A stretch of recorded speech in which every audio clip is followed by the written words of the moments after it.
Good afternoon. Buenas tardes. My name is Betsy Blosser, and it is my privilege to present to you the 2024 Alice Brown Memorial Scholarship Recipients. The scholarship was begun by WARP member Alice Brown to encourage the work of young textile enthusiasts, and the scholarship continues to be supported by WARP members. One of the responsibilities of the recipients is to make a presentation on their work to the attendees at the annual WARP conference. This is that presentation. Since we have 5 recipients this year, we will split the presentations alphabetically into 2 groups, now and later this afternoon. But first, I want to introduce the other members of the committee who selected the scholarship recipients. Would you please stand as I call your name? The scholarship committee included Marcia Ballas. Where's Marcia? Yay.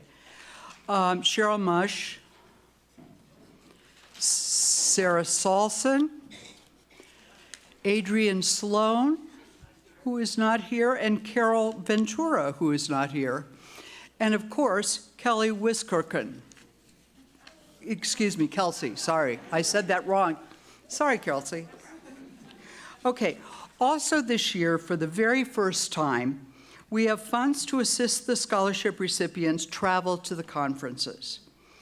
We have WARP member Betty Taguchi to thank for those travel funds. Betty, would you please stand? Thank you. Okay, we're going alphabetically, so our first speaker is Romy Anderson, who is a textile artist based out of Northeast Ohio. She attended Kent State University, obtaining a BFA in textiles. Romy has always had a love for the visual arts, math, and color. Weaving turned out to be the perfect combination of these passions. Specializing in double weave with painted warps, Romy delves into the fundamental grid created by the loom. Drawing from architecture and travel, her weavings also explore the interaction of color while deconstructing the illusionistic aspect of spaces. In addition to her personal practice, Romy is an instructor and intern at Praxis Fiber Workshop in Cleveland. Romy Anderson.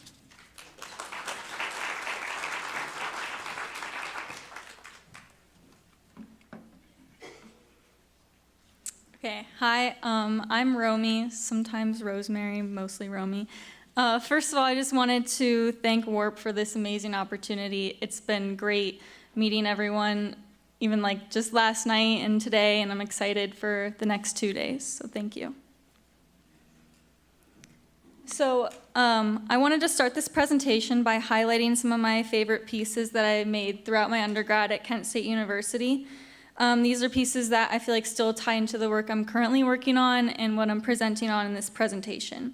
So this was one of my first weavings in my Intro to Weaving class. It was done on a frame loom, and there's a lot of discontinuous weft, which you are going to continue seeing throughout here. And on the piece on the right, I kind of did a weaving within a weaving and took strips and rewove in those slits. When I was first a student at Kent, we started with foundations on the frame loom a lot, thanks to COVID, because we couldn't take floor looms home. So this one, I had 3 frames, and I just stacked them on top of each other to really get a strong grid, and worked well with transparency. And then when I finally got back to school on the floor loom, I started to realize that I loved working with double weave and geometric shapes and dyeing. So this was woven in wool, and I did a gradient in color and in the twill. I was really pushed to experiment with a variety of materials in classes. This specific weaving was woven in monofilament and double weave. I started to accumulate a lot of past projects and small samples, so there's like some natural dyed like stuffed pillows in there, and I would weave them into the pockets of the monofilament as I was going along.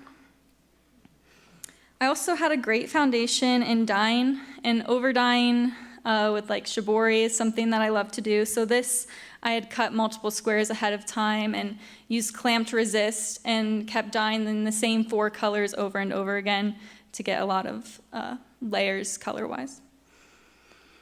So now in the fall of 2022, I started my senior thesis.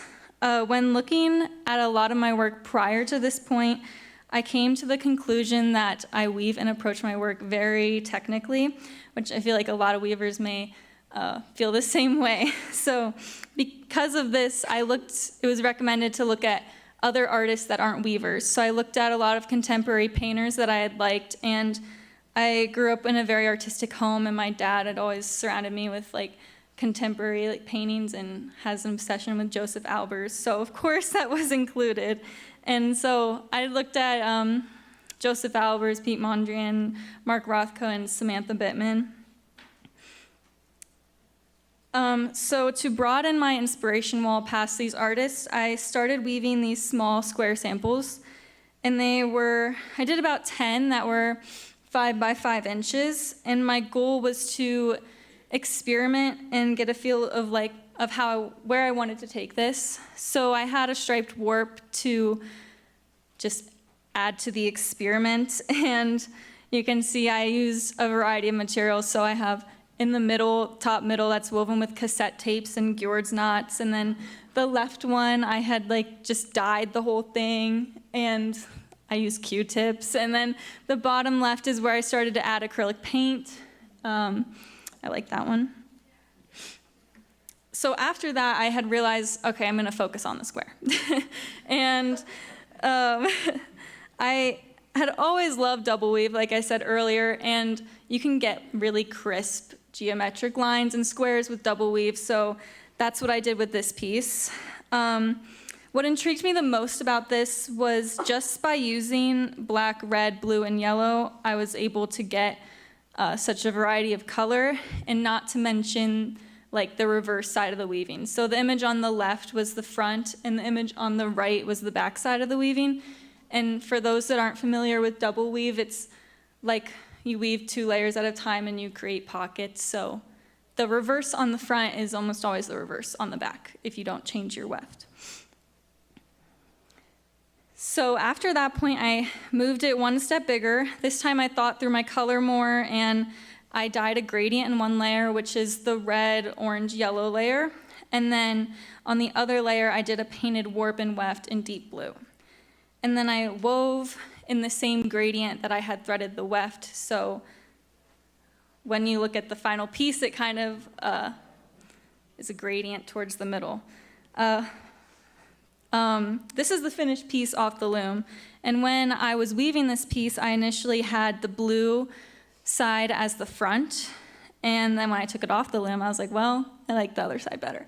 So that's what I did. I reversed it. I liked how there were more frames around the deep blue squares. And then I mentioned I was looking at Samantha Bittman, and I was like, well, why not add acrylic paint? So I added some paint, and the paint is supposed to act like a thread, and non-weavers that saw this thought it was thread, so that was good. And the painted parts are like the red squares and the blue and the yellow and the blue. And then I was like, okay, now it needs to be bigger. So I loved working with the dye process and painting. So I did both warps painted in this piece. And I knew that with my time to finish, I could do 2 weavings. So my thought process for thinking about color with these 2 weavings is how these 2 are going to interact with each other.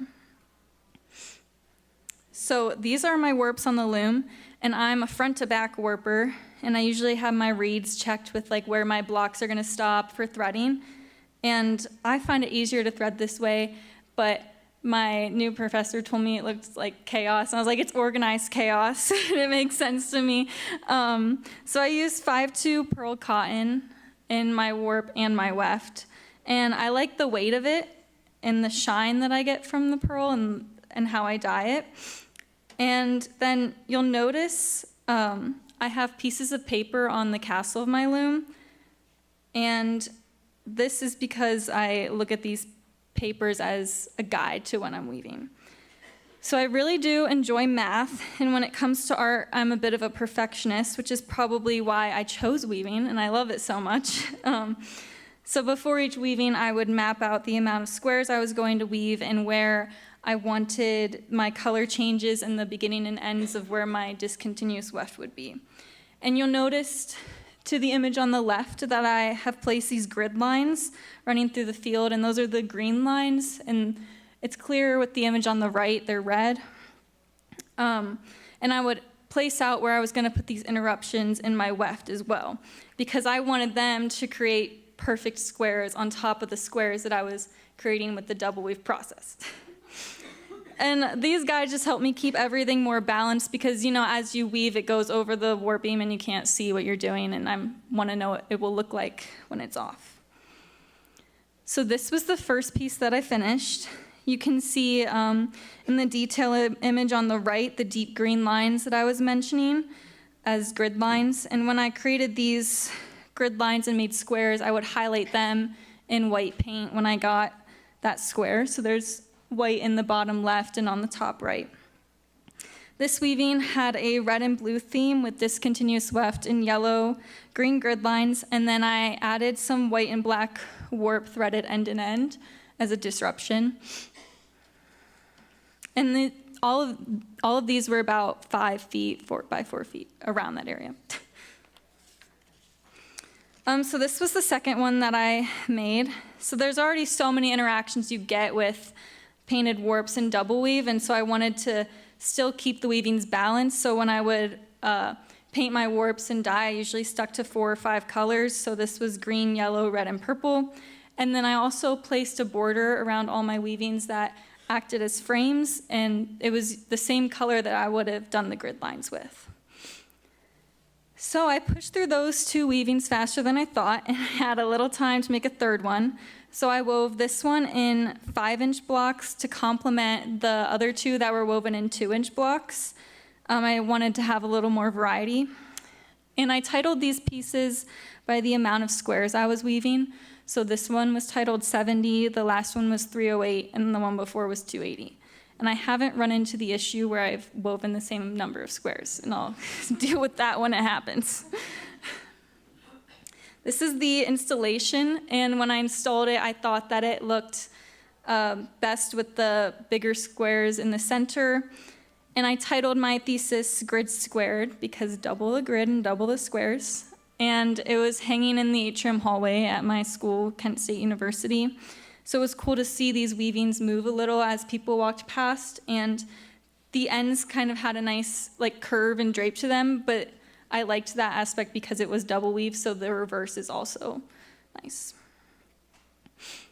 Okay, so moving on to after graduation, this was the first piece that I did, a lot smaller than what I was making, because I had done a study abroad program with my school instead of graduating early, so I hadn't been on a loom in so long. So I was like trying to get back into it with this, and these were 1-inch squares, and I played more with the amount of paint that I added to this one.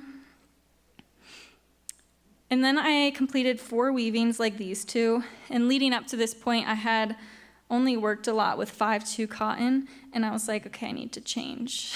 So I still did double weave, of course, and but in this layer, the one was 3/2 wool, and the second layer was 10/2 cotton, so I wanted 2 different weights in the warp.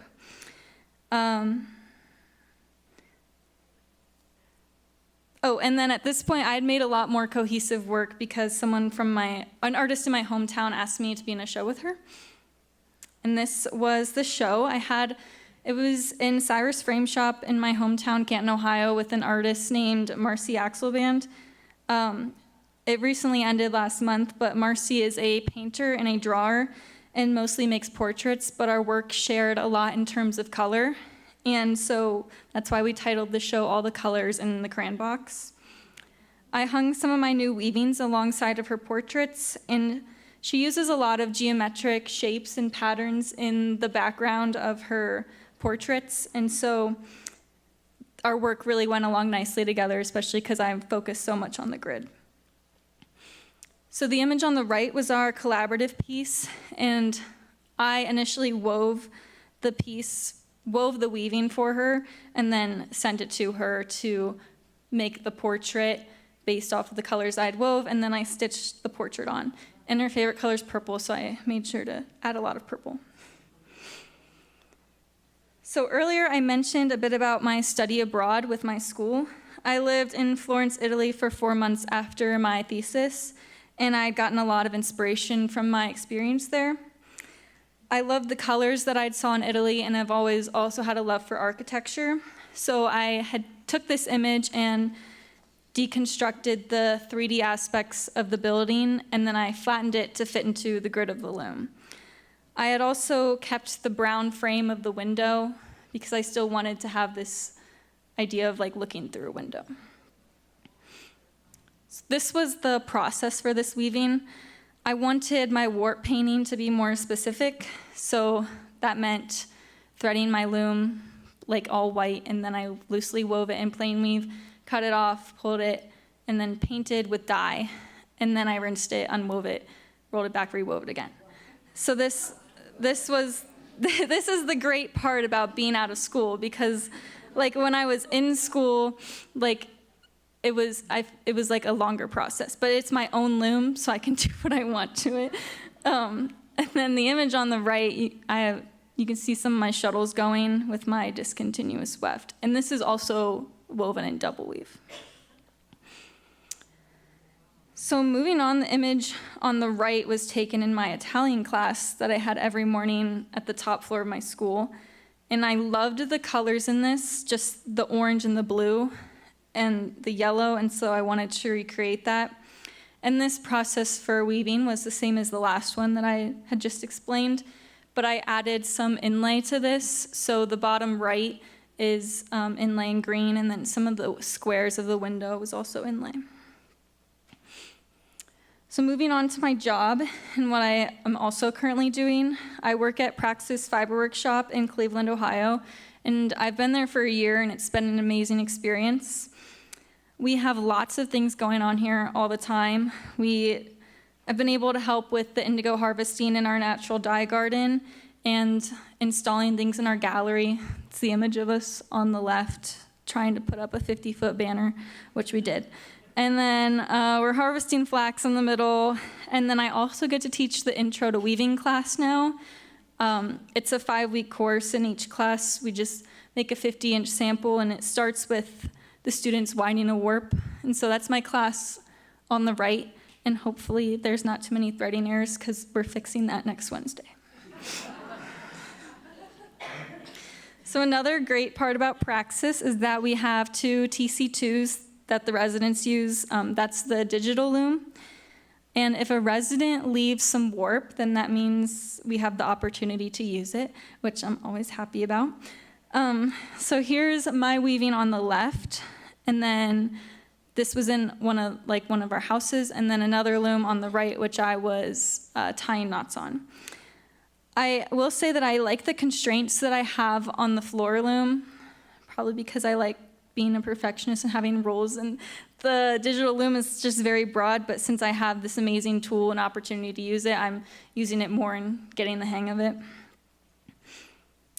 So then I finally wanted to leave you with my most recent weaving in the process of it. So Praxis has great facilities for me to use, but I also use my space at home a lot. And I have amazing parents who love what I do and let me put dye all over their dining room table and have a loom in one of their rooms. So that's the dye on the left, and then some threading on the right. And then this was the finished piece. It was a commission, but I thought that I needed to wrap this presentation up with some squares.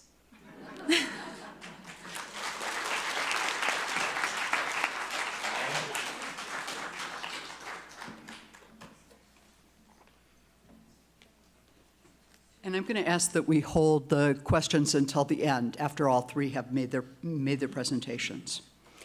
Eli Michael Jamal is an independent artist from Cleveland, Ohio, an alumni of Kent State.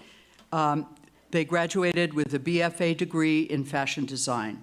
With a specialization in textile design and fiber arts, they focus on combining mediums to create. Outside of fashion, Eli aims to extend their skills through printmaking, jewelry, and photography.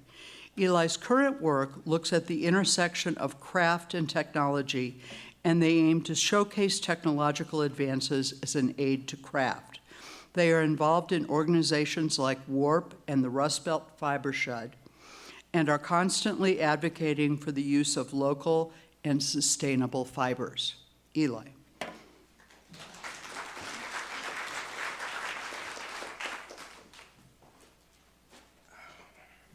Okay, hi everybody. My name is Eli Michael Jamal. And so today I'm going to be talking to you about exploring textiles and my textile journey. So this is it's maybe a very old picture, but I just want to start with my family. We grew up in Cleveland, Ohio. Well, both of my parents came from Lebanon after they got married and had me.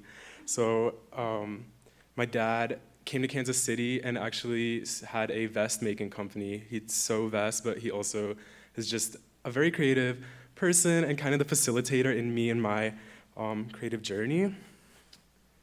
And junior year of high school, I got involved with the Cleveland Leadership Center within a program called Look Up to Cleveland. And we got the opportunity to learn more about Cleveland's civic assets and issues, stakeholders, and kind of talk to those important people within that community. And that kind of really instilled the city within me. I never really felt a connection to that beforehand, but that gave me the chance to kind of have a connection to it. And I also got involved with the Rust Belt Fiber Shed and Fanware, which kind of gave me more of a place in the community because they do so much with fiber arts, which is something that I have that personal connection to. And so I really enjoyed those. So I'm gonna start with a trip junior year, spring break of college. Me and my friends went to Hocking Hills, and we took peanut butter sandwiches and went on a hike, and we found this waterfall, and it had run off into just underneath this chasm, and I could see a tree at the top, and the roots kind of coming down and coming into the water, and it was just very beautiful and comfortable, and that was very, I'm trying to think of the word. It kind of just instilled in me I love nature. I love nature so much, and it makes me so comfortable. And at the same, during this time, it was also, I was in junior studio, and we were doing a project about zero waste, and zero waste cotton specifically. So we were using cotton fabrics, and the goal was to create a zero waste design with them. And we ended up burying the garments and just to see how the earth would affect them and burying them would affect it. And I kind of wanted to take my hand at dyeing. And so we harvested those, the red ochre, I believe is the pigment that we found in Hocking Hills.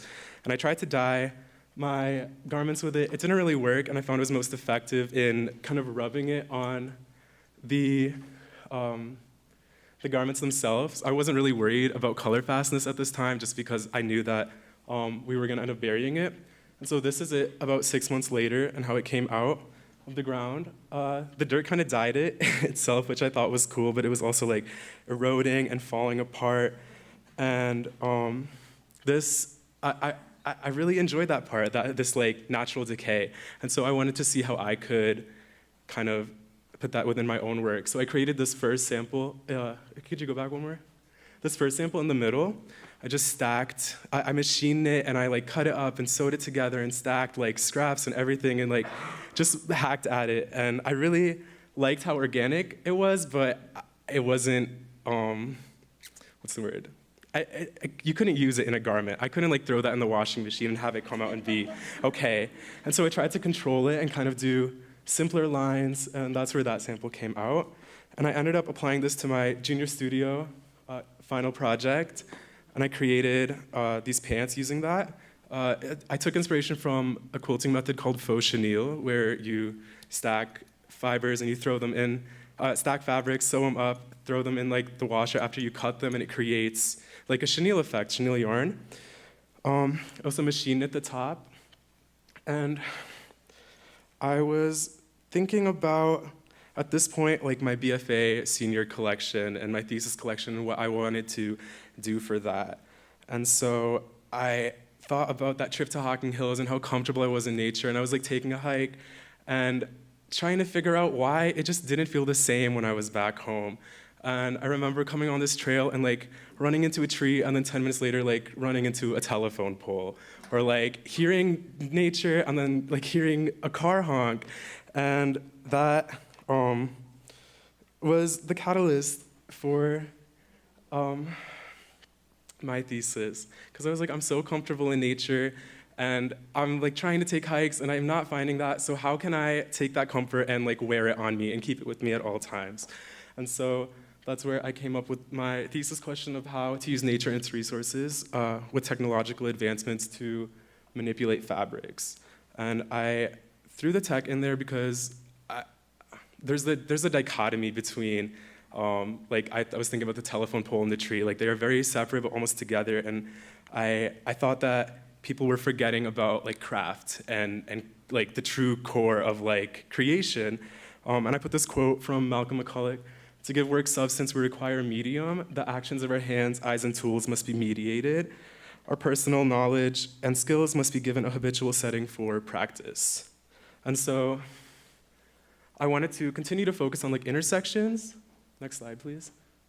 So thinking about craft and technology, I also thought about like hard rocks in nature versus soft moss, and kind of like textural impact versus visual impact, flat color graphic print, and specifically comfort, like physical comfort versus psychological comfort. And so I went on to design my collection. And I took inspiration from, so drawing from nature, I was thinking of like utility wear and what prints go into kind of outdoor clothing. I'm thinking of like plaid and camo. I think those are very classic. And so once again, playing with the dichotomy, I wanted some things to be more utilitarian and like practical, and but I also wanted like on the other side something that's like just more fun and more like visual and tactile and like fun to touch. And so I started with this 3D camo that I wanted to create. I wanted to do like my take on like a camo cargo pant. And I created this surface design using wool fibers and like wool roving and scraps of yarn. And I got that. And so for like the 3D component, I also wanted a 2D like opposite. And so I started doing CAD. I used CAD to create prints. I created these camos and these plaids. They're repeat blocks. And so in using CAD, it made it just so much more efficient. And I used dye sublimation to get these samples. And for me, I was thinking of plaid and what like makes a plaid. And I think about the warp and the weft and the opacity and like that like layering. And I ended up printing my plaid on a twill weave denim. I found that was most effective, and just by printing on top of that, it gave it that visual texture of it being almost a woven plaid. So then I took my prints and used Clo 3D, which is a digital pattern making software, to create all my patterns for my collection. And because everything was already digitized, I was able to take it into like the laser cutting program and laser cut my pattern pieces out of my woven fabrics, which was so much more efficient and diminished so much waste from that process, instead of like cutting out, like making paper patterns and cutting that out and cutting out, so much time saved. And I also was able to take those patterns and import them into Create Plus, which is a digital knitting program. So that's what you see there. And here, I imported my camo repeat print into the program and was able to directly like map it onto my pattern pieces. And this is like, hand knitting that would take forever, but like with programming, it just made it so much more efficient. However, you do have to program everything. So this is the top of a raglan sleeve I made. And so, I don't know, domestic knitting, this like carriage, it goes back and forth, and I'm programming every stitch that does that. And so I also had programs for my plaid, which is the next slide. And yeah, I was thinking about how to get the plaid qualities in a knit and how I wanted to kind of convey that. So I brought some samples, if I could pass them around. So I started off with these couple samples. I wanted to play with layering pearls and knits as well as and using the floats to create that the crossover of those fabrics and kind of using the floats as just to mimic that. So I'm just gonna pass a couple of these around. I've also, this took forever. This plaid knit was really the bane of my existence senior year. And I've got so many iterations of it, like twill backs and tubular back knits and just different types. And so I'm gonna pass around just a couple of them.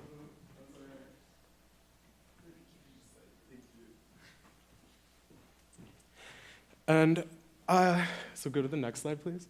I was just trying to see what was the most effective at conveying plaid in knitwear. And I came, so these are two samples I've got. The one on the right is a stripe back jacquard versus the one on the left is a double bed jacquard that I incorporated tucks and floats into. And the machine was knitting out my pieces. The digital knitting machine was knitting everything out, but I think with technology comes a lot of downfalls. And so the next slide. I kept getting these runs and floats and tears in every piece that I knit. And although it's effective and it's efficient, I wanted a perfect knit for my collection. I wanted these things to be perfect. And it was just impossible. And so I was I could either keep banging my head against the wall and hoping this machine will work, or I could just lean into it. And drawing from inspiration of nature and just kind of letting the fabric do its thing, I decided to lean into it. So I've got these photos. One more back, demonstrating, I just was I'm gonna mess it up even more. So I started cutting at it and taking yarn and closing off the stitches so they wouldn't unravel, and decided to actually felt the fabric, which is the next slide. And that's actually what I'm wearing today. So this is felted knit. And I just decided to lean into it because there was nothing else that I could do. And I came to these results, these conclusions about natural resources and technology. Could you go to the next slide, please? Okay, they're functional separately, but they're only amplified when they're used alongside each other. And you still, the human hand and tacit knowledge is still very important if you want to use technology in your work. We can't just let the machines do their own thing. It's not gonna work out. But I believe that technology should be a medium in the design process. And I just threw some pictures of my final collection in there as well. So this is the whole thing put together. So I've got just a denim jacket and some jeans, and I've got that poncho that I'm wearing today. And I did that plaid on plaid is that print on top of the denim. And then I ended up creating a hoodie dress, a kanga dress. And then these are some more pictures. In the middle is that tactile camo pant that I ended up making. And I've got just some utility shorts with a vest, and this skirt, I'm using that faux chenille method. It's another take on it. I was laying denim and wool roving and scraps just to see how I could, play with that. Here's a couple more pictures. And yeah, contact me if you want to get in touch, please. Oh, I've also got this magazine. If you are interested, I wrote a lot. There's more words in here about this. Just come find me. I'll let you read it and look at it, do whatever you need to. Thank you.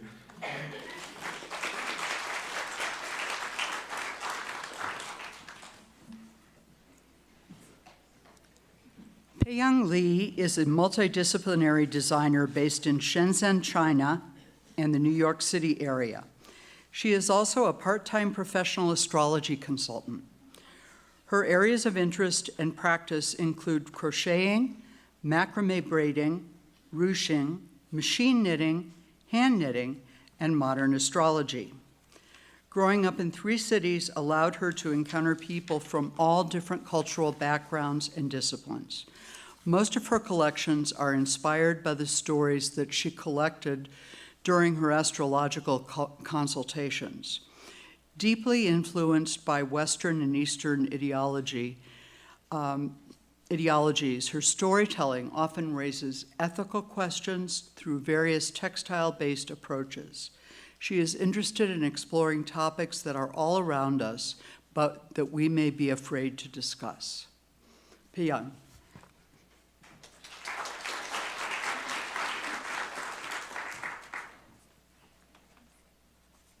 Hi everyone, my name is Pei-Yang Camille Lee. You may call me Camille, and thanks for the work committee for offering this opportunity, and thank you all for being here.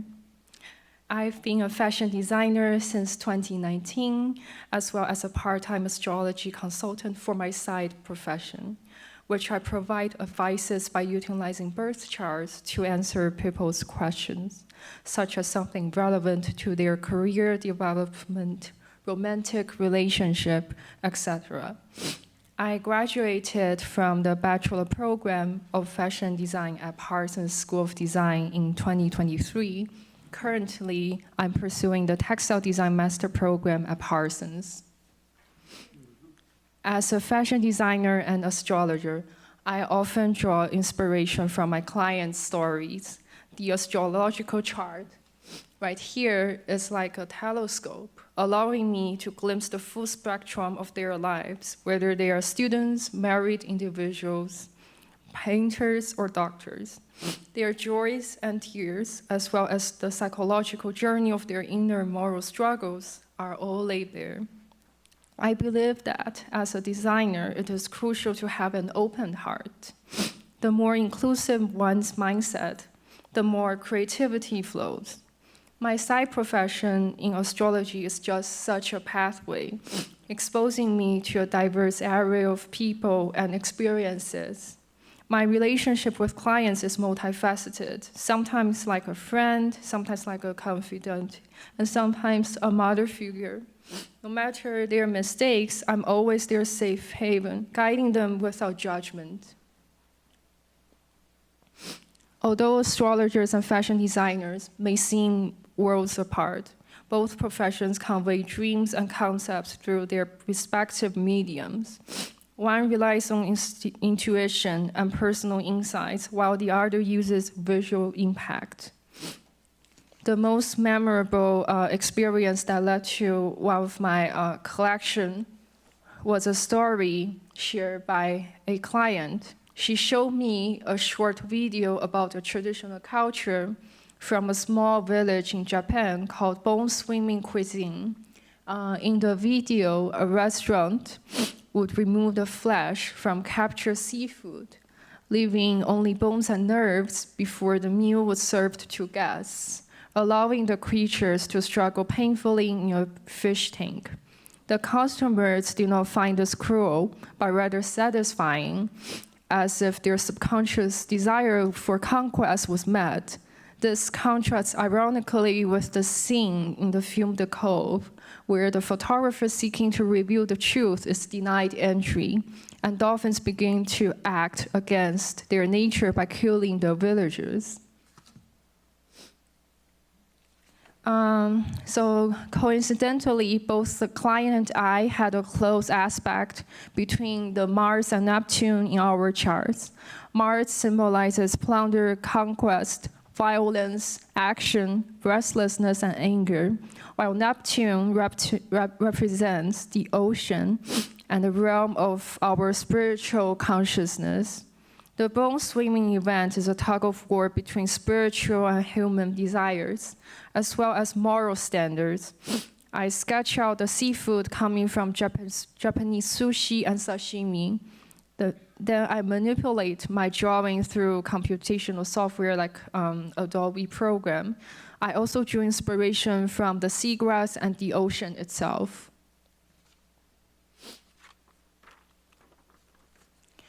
I integrated these information and key concepts to begin my artistic creation.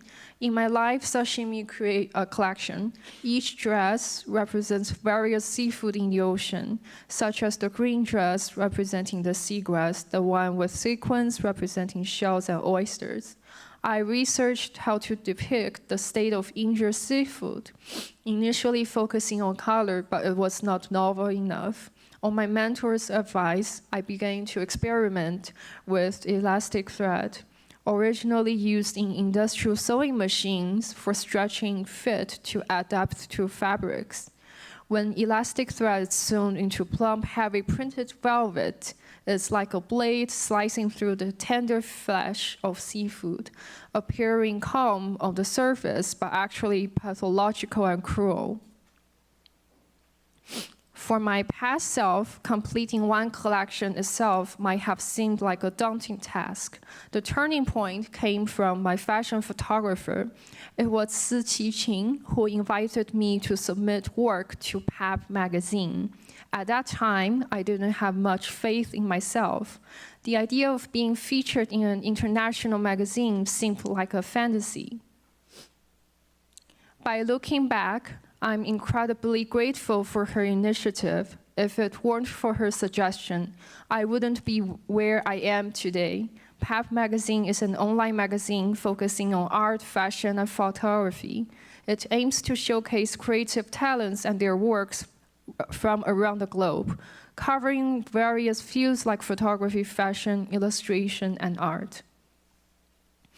Pap Magazine provides a platform for artists and creators to share their ideas and inspirations, while also serving as a window for readers to explore the world of art. It's not just a platform for showcasing creative works, but also a bridge connecting the global creative community as well as future opportunities. So on the left side is the Muse Design Awards that I won last year. It is an international design competition aimed at recognizing and promoting innovative and outstanding design works. The awards cover various design fields, including graphic design, product design, interior design, and more. Entries will be judged by a panel of top-notch design experts based on their creativity, execution, and impact. Winning works will receive promotion and exposure globally, providing designers with opportunities to showcase their talent and gain recognition. On the right side is the Big C Design Awards, and it is an European design platform which covers fields like architecture, interior design, fashion design, and more. The awards aim to recognize individuals and projects that are changing the world through design. The jury consists of internationally renowned designers and experts, judging based on criteria such as innovation, functionality, aesthetics, and more. Winning works will have the opportunity to showcase exhibitions held across Europe, providing winners with international recognition and exposure opportunities.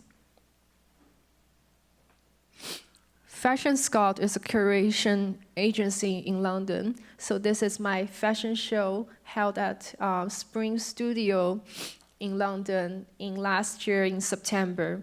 So Fashion Scout is created by a group of British exchange students, mainly from mainland China. They are dedicated to nurturing emerging designers and host ready-to-wear fashion shows for various brands in spring and autumn, as well as summer and winter. Through this experience, I met many photographers from the UK, as well as local fabric and fashion designers. It was also my first time walking the runway, which was a significant moment in my life.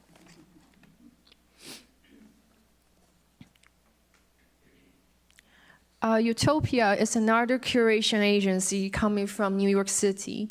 They are also dedicated to nurture emerging designers, but they do not limit themselves to fashion. It was a great opportunity to meet excellent peers with an exchange student background who are working in design industries. I was also capable of connecting with people who have been successful under the larger category in terms of art. Lastly, as a fashion designer and astrologer, my professional journey is a blend of creativity and spiritual intuition. My work is not just about creating beautiful garments, it's about telling stories and evoking emotions that resonate with the human experience. The most exciting aspect of my career is the ability to transform personal narratives and astrological insights into wearable arts. Each piece I design is a conversation starter, a reflection of the wearer's identity and a commentary on societal issues. Reflecting on my journey as both an astrologer and a fashion designer, the three most impactful qualities that have shaped my path are positive mindset, inner resilience, and a strong sense of self-awareness. Embracing and digesting one's own energy with an optimistic outlook is essential in both fields. Similarly, a strong inner core is necessary to maintain authenticity and originality. It is only when we recognize and assert our unique, irreplaceable selves that others can truly see and appreciate our distinct contributions. Both professions heavily rely on feedback from others to generate new ideas and content. Therefore, finding the balance between accepting others' opinions and staying true to oneself is crucial. As a fashion designer, it's inevitable that not everyone will appreciate my designs. And as an astrologer, not all clients may welcome my insights. When faced with opposition or criticism, it's vital to keep one's core stable and undisturbed mindset to ensure high-quality output and remain true to one's creative vision. And that's all. Thank you.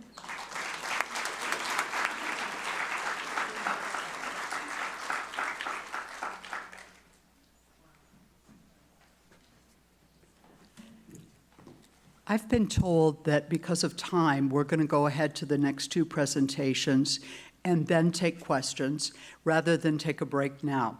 So if you need to use the restroom, please feel free to get up and quietly while we continue our presentations. Olivia Mills is a Kansas-born fiber artist who is inspired by nature to create functional and artistic works. In 2019, Olivia attended University of the Arts in Philadelphia while apprenticing under Helen Williams Drutt. And in 22, Olivia studied abroad in the remote town of Dalslangen, Sweden.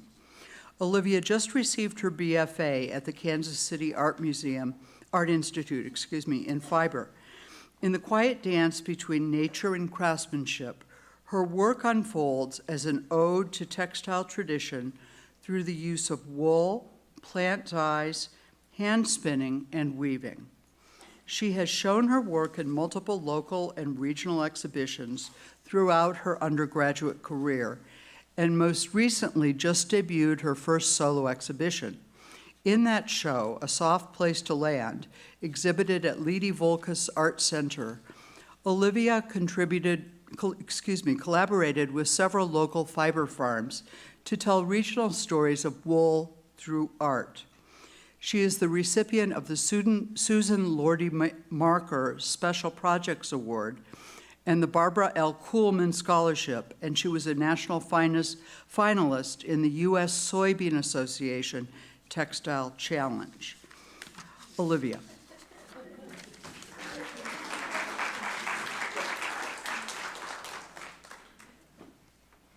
It's always fun to include the soybean fact. Okay, so I will time myself.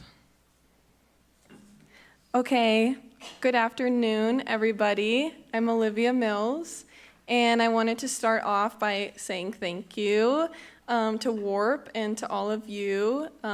It's been such nice company for the last less than 24 hours, and I know it will be a great next couple of days. So I will be giving a presentation on myself and my practice, how I navigate through my practice, and my future. So, next slide. I grew up in Shawnee, Kansas, and since I was born, I have always loved exploring, learning, meeting new people, and finding different ways of self-expression. And now, 20 years after that 3-year-old photo of me, I am grounded in studying textile. I split my time between Kansas City and Sweden, which is where my partner lives, to restore 1799 Swedish log cabin. Slide. Thank you. It's been an indirect and a little bit untraditional education experience for me, but every step of the way has been valuable and informative. So I started off in Philadelphia, Pennsylvania. I'm a dancer turned weaver.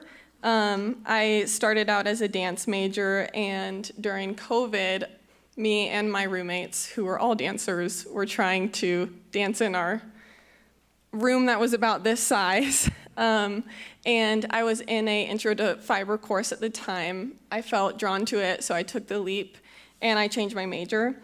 It was a really big deal for me at the time because my whole life had been dance, but quickly I realized the reason I was drawn to textile is the foundational basis of rhythm.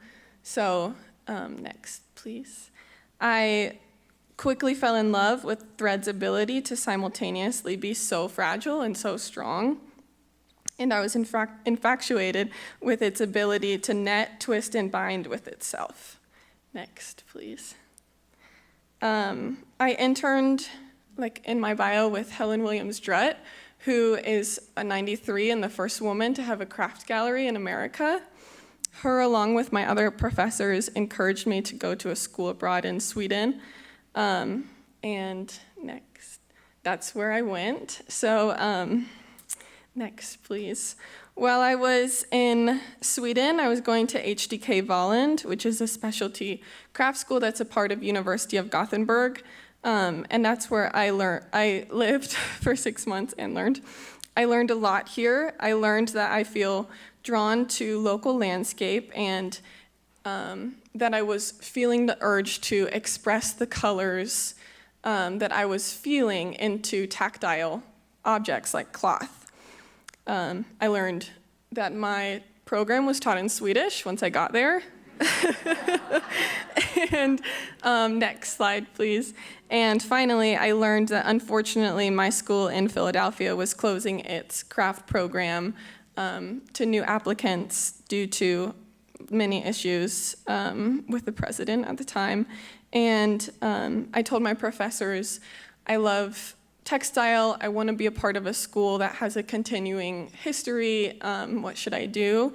And next slide, please. They told me, if you want to study fiber, you need to learn weaving from Pauline Verbeek at Kansas City Art Institute. So I went back to where I grew up, and I finished my degree at Kansas City Art Institute. My first pursuits at KCAI were about using garment as a nonverbal way of communicating. Next, please. Presenting moments of stillness in contrast to the quick, planned obsolescence that objects have that we see every day. And Judy, a lot about material culture as well. Next, thank you. So I was using a lot of remnants and embroidery to embed these feelings and thoughts about material culture into garment. But once I started, next slide, thanks. Once I started learning natural dye, I just had my mind shaken all up, and I was like, whoa. I felt that I could get closer to the core of these urges that I was feeling compelled to articulate through art. Foraging taught me to stay humble and patient, meanwhile being continually explorative.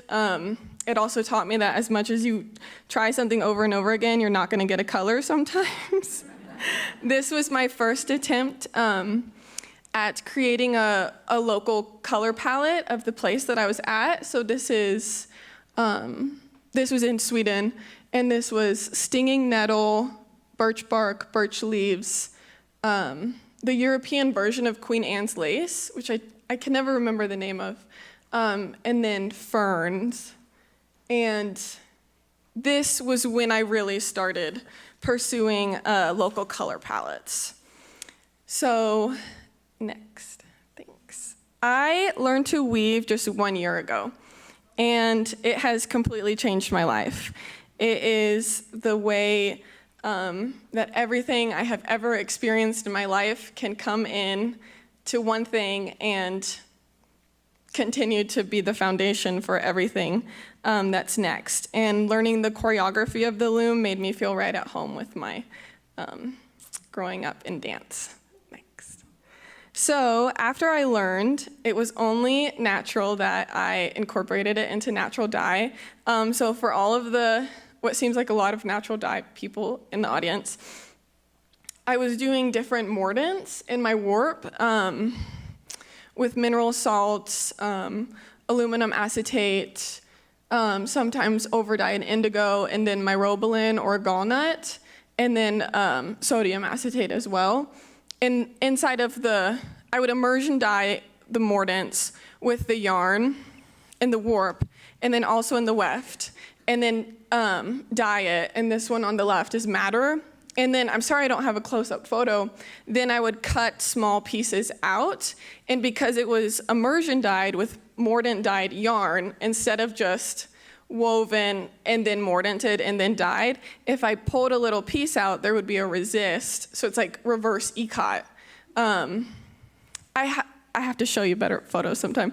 And then I would mordant only the warp or only the weft in my weavings so that a grid would be displayed when I would steam press goldenrod. Next, thanks. And then, doing natural dye, doing weaving, it's only right that I fell into a little bit of ikat. And these are all warp shifted ikat, and the knot tying process in combination with indigo dyeing, patiently, meticulously, and lovingly shifting what always turns out to be every single warp thread to make my pattern is such a sacred and honoring practice that when I have the time, I do. And most recently, I made the sashes for the presidents to wear for my commencement for graduation, and they were both warp shifted ikat. And now I get into my real love, which is the transformative experience of processing wool.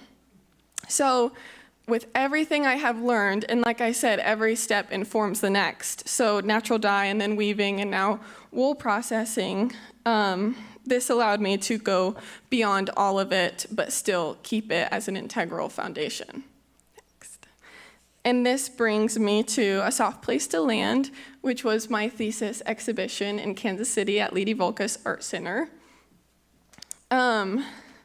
Here, I worked in collaboration with 7 fiber farms to use all natural colored fiber within a 60-mile radius of Kansas City. So, spinning the fibers from all of these different farms into one continuous thread, I made uniting pieces of work that turned into representational palettes of my community. So on the left is roving, mohair, alpaca, wool, Angora bunny, all just natural color from the animal. And then those are 2 scarves that are all also hand spun from the local surrounding. Next.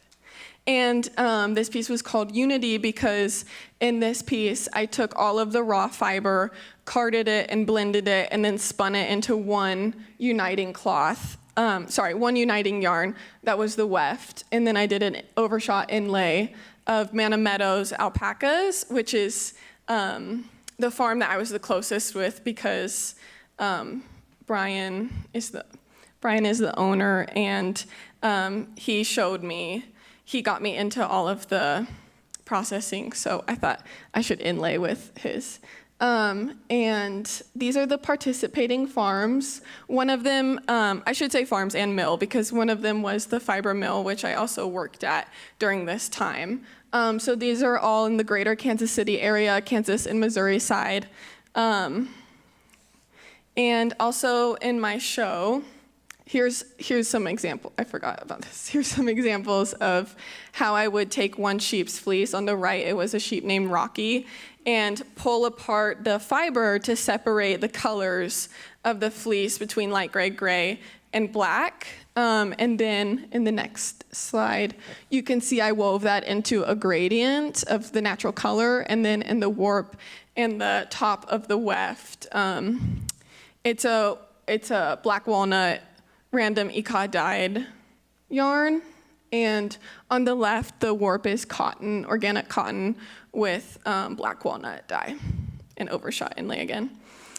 For this show, I also collaborated with a Dutch designer who is my boyfriend. And we made functional pieces of work to bring into the home, as well as in the next slide.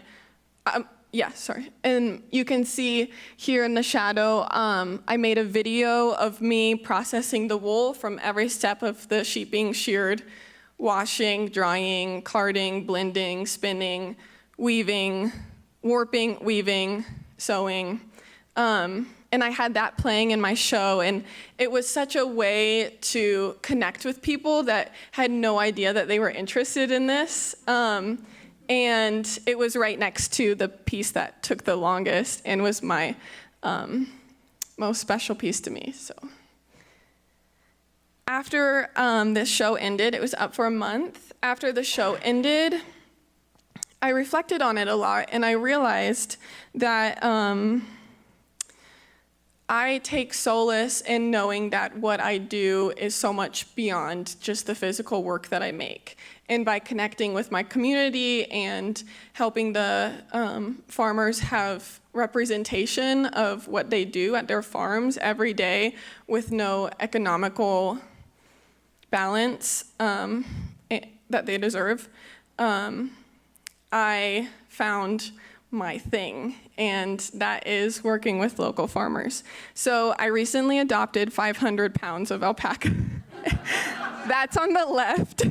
And at the right, yeah, that's a journey. I'm like, I guess I should start making a blog and, have a follow along what I do with it. On the right is me at the mill spinning with just some local people on the porch.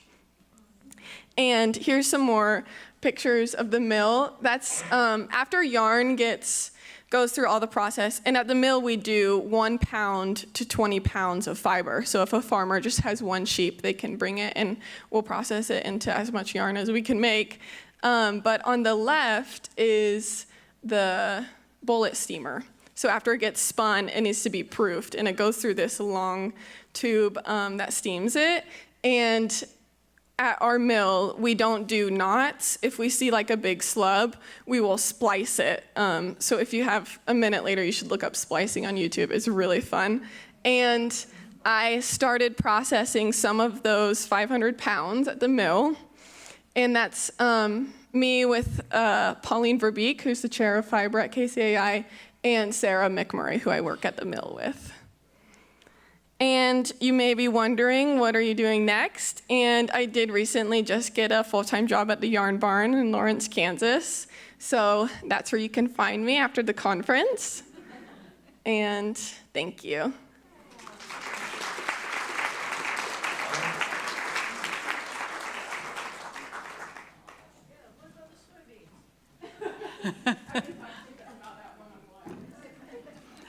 Okay, hang in here. These are great presentations. Sedona Rigsby is a designer and craftswoman who views creativity as a process of discovery and love. She weaves in her Santa Fe studio and travels to find special yarn made from sacred fibers. Beyond creation, she sees weaving as both a link to ancestral wisdom and a form of meditation. Her passion lies in making garments and elevated wearables from hand-woven textiles. Sedona's journey as a weaver began with exploration and travel. Her weaving adventures have taken her to places such as Guatemala, Mexico, Japan, and the Marshfield School of Weaving in Vermont. Sedona.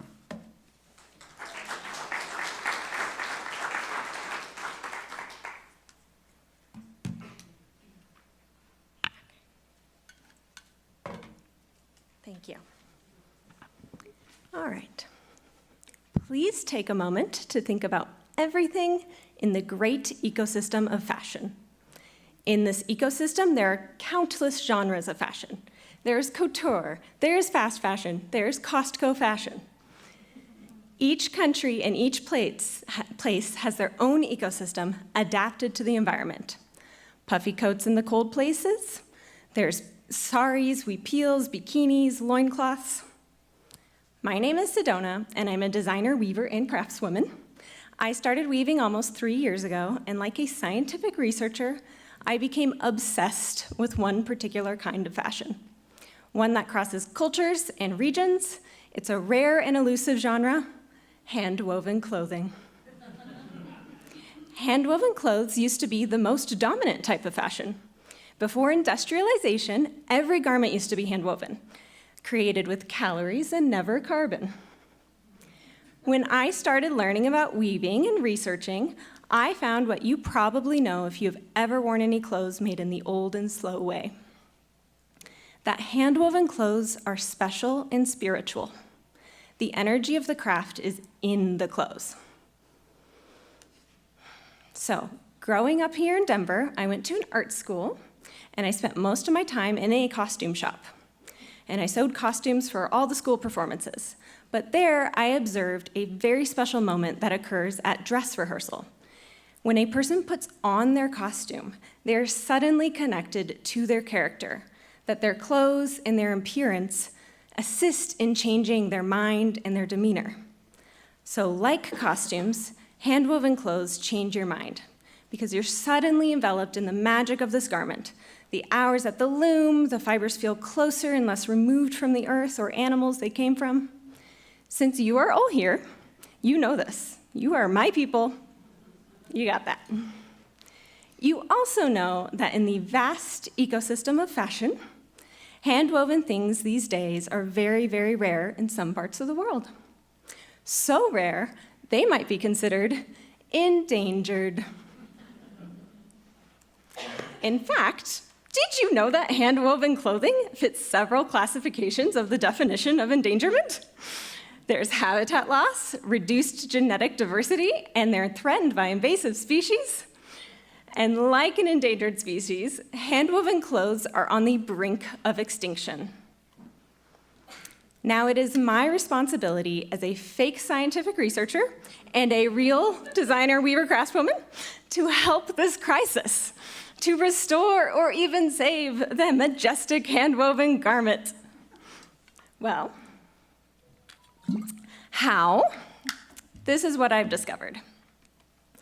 First, we need to understand the habits and characteristics of the hand-woven garment in order to help it flourish.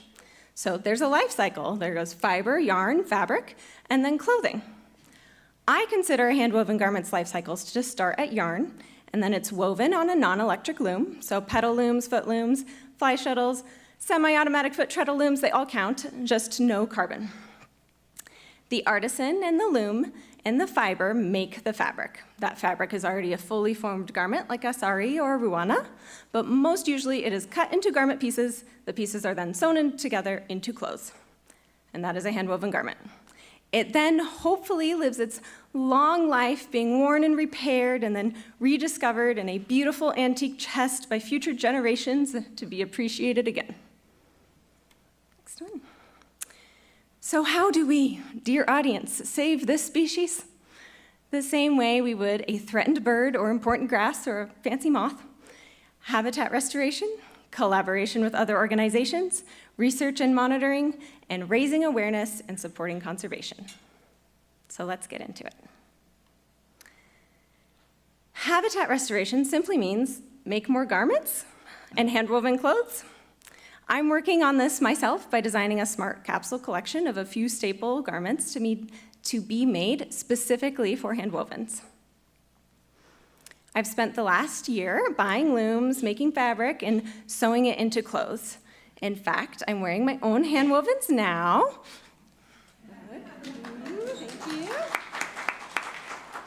Thank you. These hemp pants I wove, designed and sewed all at the Marshfield School of Weaving in a 2-week session. Yeah. Here are some ideas of other clothes I've designed and made. This beautiful cotton shirt. This cotton and linen diamond twill jacket. And a super soft 100% alpaca ruanas. And here is some of what I want to make. Every day, I am fertilizing the soil of my own life, practice, and studio to restore this handwoven habitat. But to save the handwoven, we need more. So it's so magical when you find others who have the same worldview and priorities as you. And I have found such a collaborator in Warp Scholarship alumni, Mari Gray of Cacao Designs. I've been working with Mari in Guatemala in various ways for the past months, from Antigua and in my home in Santa Fe, New Mexico. We've developed a wonderful collaboration, a symbiosis, if you will. I've brought my knowledge of sewing and garment construction and marketing design, and she has a vast understanding of specialty textile design and partnerships with artists. And I've spent March and April working with her and her sewers to develop new garments. And this is where the collaboration is so important. Beautiful handwovens are just rolls of fabric until it's sewn together into useful clothes. And together, we are releasing clothes made from our naturally dyed footloom fabric. This is a little preview of the set we're making. Here's the pant. And this is the wrap top that goes with the set. It has a beautiful backstrap brocade panel in the front. And this small run will be released in the fall, so please follow along if you want to wear these. Together, we visited her sewer's studio to help understand their challenges and help troubleshoot common problems. We also visited the natural dyer studio and the footloom weaver studio. It's a privilege to see every part of the production, something that most designers don't have the chance to do. Additionally, I have been collaborating with Just Yarn and Little Looms magazine, writing weaving patterns that make learning to weave easy and fun. Here's a preview of what's coming later this year. And I am teaching what I know. The collaborations are achieving more than the sum of their parts. It's going really well. The habitat is being restored. So what is next? Research and monitoring.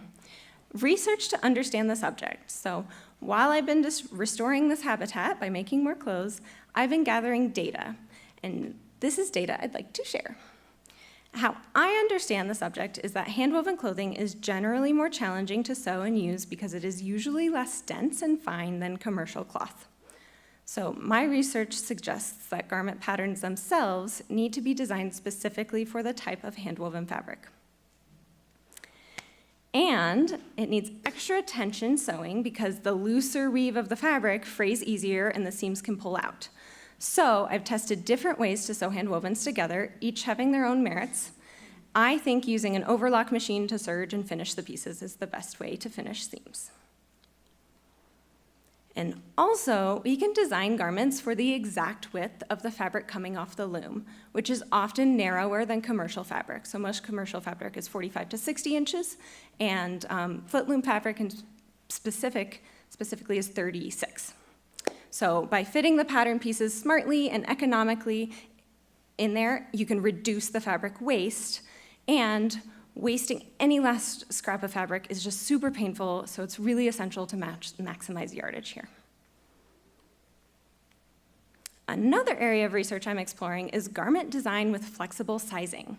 So I can build garments to suit many different sizes. So as many people as possible can fit into one size.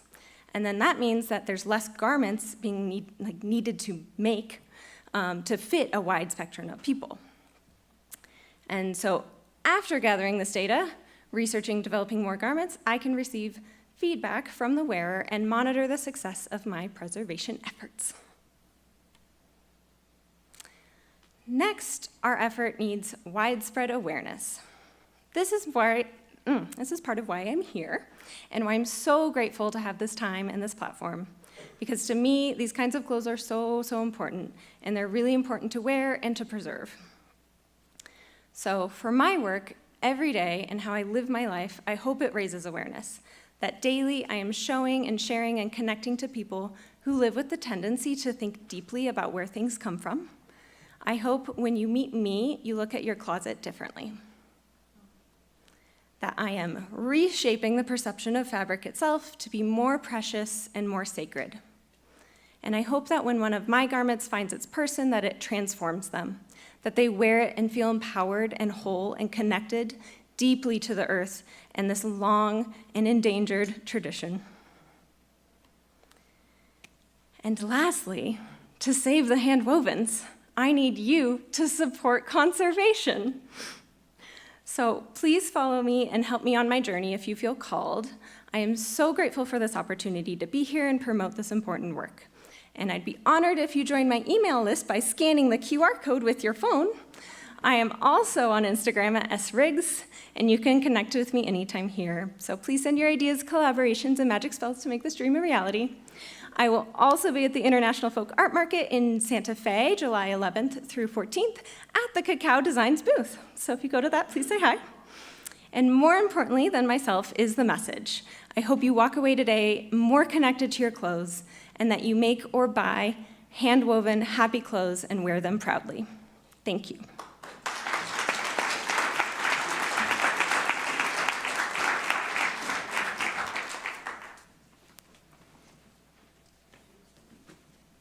Okay, now it's time for questions. Oh, one more speaker. Okay, can we take questions for the students?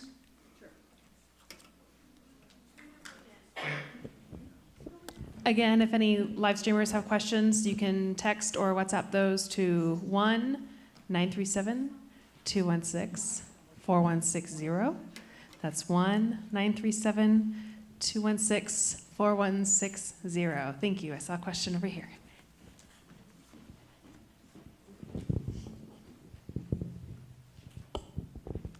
Thank you. I'm Carol Ireland from Delaware. My question is for three of the 5 scholarships as to where you learned about WARP, because I know the 2 Kent State affiliated folks that at least knew last year, if not before. But how about the other 3? How did you find out about WARP? I guess we'll just go down the row. I'm Olivia, once again, and I found out about WARP because the chair of my department, Pauline Verbeek, recommended it to me, and then once I looked it up, I felt really called to the mission, and I applied for the scholarship. There was also 2 alumni from my school that have been scholarship recipients that had really wonderful things to say about the conference. Should we stand up? I feel like we should. Yep.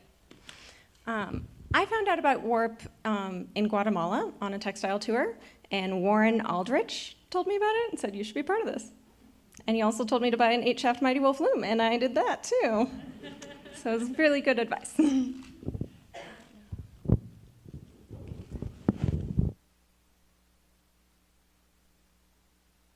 Hi, I'm Camille, and my situation is similar to Olivia's situation, where I heard of WARP by seeing the email from my chair of my my department head. And also we have former alumni participated in WARP, and they had a great experience, and that's how I get to know the WARP. Thank you. More questions for the scholarship recipients? Anyone? Oh, one in the back row. Hi, I see you.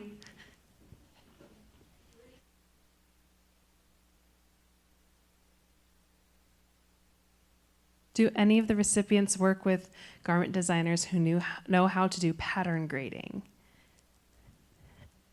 Who wants to answer that?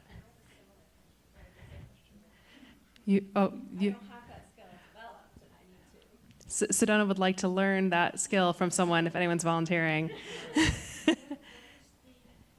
The question was, do any of the scholarship recipients work with pattern designers who can grade patterns? So adjusting the sizing, so taking one pattern and making it in multiple sizes. My mom does that.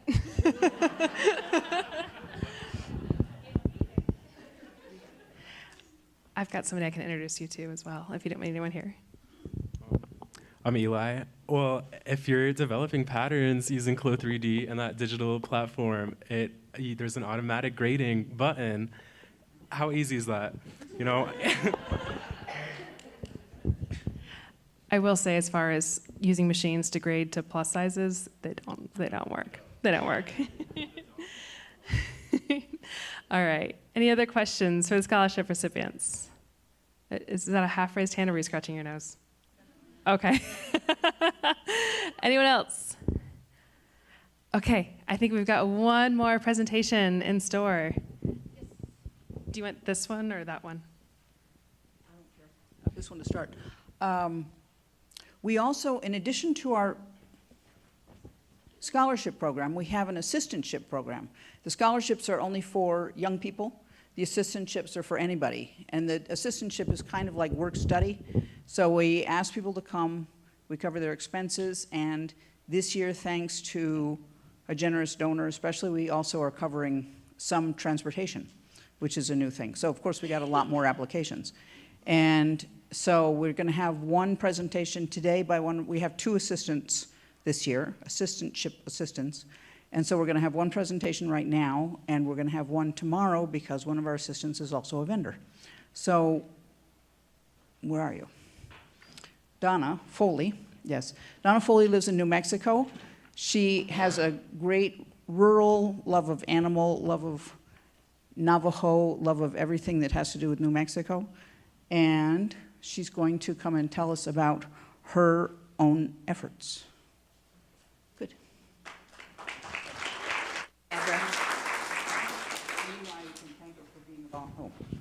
You can thank her for being a volunteer, too. Oh, well, no, I have to thank WARP. This has been an amazing experience. It hasn't even been 24 hours, and I feel totally transformed by just meeting you all and being here and listening to the next generation coming up. And I could go on, but you guys have been sitting a long time, so I'll try to be pretty concise, but I did definitely want to thank you first. So I'm really jealous of, like Linda this morning, multi-generational weavers. Like, I had never even seen a loom, but I knew I wanted to be a weaver. I had absolutely, I'm like suburban girl. Like, it was not in anywhere that I saw, but I just, fabric, and then just hearing the word weaving, I just wanted to do it. It took till my mid-20s. But I did finally find a college course that I could take, beginning weaving. In that same year, I bought my first loom, my first spinning wheel. I bought an old farm, and I filled it with Angora goats. So that was like all in like 3 months. Like, I'm doing this. I don't know what and this is like, before internet, before you could YouTube things. I was, I didn't know what I was doing. I had one woman who was a spinner and had been raising sheep for many years. Shortly thereafter, I did switch from the Angora goats that I love, but they get out of fencing and into your garden immediately, and so I switched to sheep. I guess, we can go ahead to this slide so you can at least see. So this is some of my work. This is where I'm at now. The grays in it are the natural color of my Lincoln sheep. And I should say I'm a natural.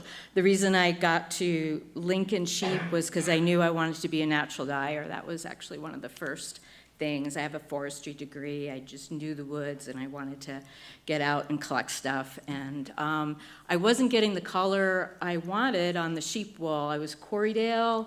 and a suffix mix, and I mean, they were nice, but they just weren't doing what I thought natural dyes should do. Someone gave me this high luster, well, the Angoras were kind of like that. Lincoln sheep is very close fiber, looking like what you get from mohair. It's that long, really shiny, and the natural dyes just really pop. So that just, I became a breeder of Lincoln sheep, and I am still, this was all in upstate New York, and I had my farm there for 30 years. Actually, I guess I should go to the next slide. Yeah, because it did really start with the sheep and the natural dyes. It just, I will say sometimes I'm jealous of the people who can just buy yarn and start their process then. But that wasn't me. I just had to start right from the, learning the whole process of raising the sheep and lambing and washing the fleece and spinning it. My earliest tapestries were all hand spun. Okay. It sounds so loud to me. I don't want to shout at you guys. But, okay. So I did begin all hand-spun. Over time, I did find, actually here in New Mexico, a mill, Robert Donnelly's mill, that could spin my very long, strong Lincoln. Other mills would take it and chop it up into like 2-inch pieces, and just ruin it. But here in New Mexico, with the whole tradition of, or in New Mexico, the churro wool, long, strong sheep wool, they did know how to take care of it. So I did transition over to custom spun. What do we got next? Yes, and so, as I was saying, the natural dyes. So I did know my other place, it was in the Adirondacks, that I had my sheep farm for the 30 years, but we'd come to New Mexico a lot. It's kind of a mecca for weavers. We have so many weavers in the state, such a beautiful tradition. So we did move, and I did not bring my sheep with me. I had a very lush pasture where I was, and where I live in New Mexico now is all very rocky, and my sheep would not have been happy, so they're with a friend of mine, but I still have this container filled with their fleece. But then I had to learn the foraging for color in New Mexico. I live particularly around the Gila Wilderness area, so I did collaborate with a friend, and we just experimented all these colors, and I do have a little dye book about local color of the Gila, because it is just really important to my work, to my tapestry work.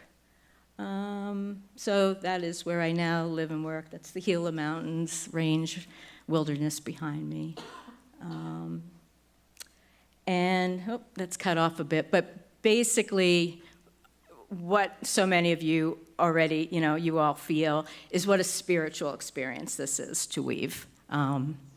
And I try to imbue my work with that, through ceremony and prayer, and just like I think all of you, it's just so apparent that it's a real spiritual activity for all of us. So some ceremony, and then, go back just a minute. And the piece on the right, I do these shadow back pieces called small prayers, and that's well, I love all the tapestries, but I do love those small pieces that I try to, you can see they've become a bit more mixed media. Beads and stones and feathers and roots and things all find their way into the final piece. So at this point, well, go ahead. So these were done maybe about 10 years ago, becoming pretty mixed media, I guess, even by this point. Many times now, once they come off the loom, they're only, maybe halfway done, and then I'll weave panels and add things. The one on the left, I add those wings. These are more, these were done in the last couple of years. I'm still totally enamored with the natural dyes on my Lincoln, and I'm just, still have things that I feel like I need to say with this medium. So, and then I do weave. it's almost a whole different practice, isn't it, if you go from tapestry to loom-controlled weave? And so I go back and forth. I have several looms, of course. Who doesn't? I still weave chenille. Chenille was the first production weaving I did back in the 90s for Fratelli and Lockwood Textiles in New York. I was one of their production weavers, and I learned so many, smart things from them.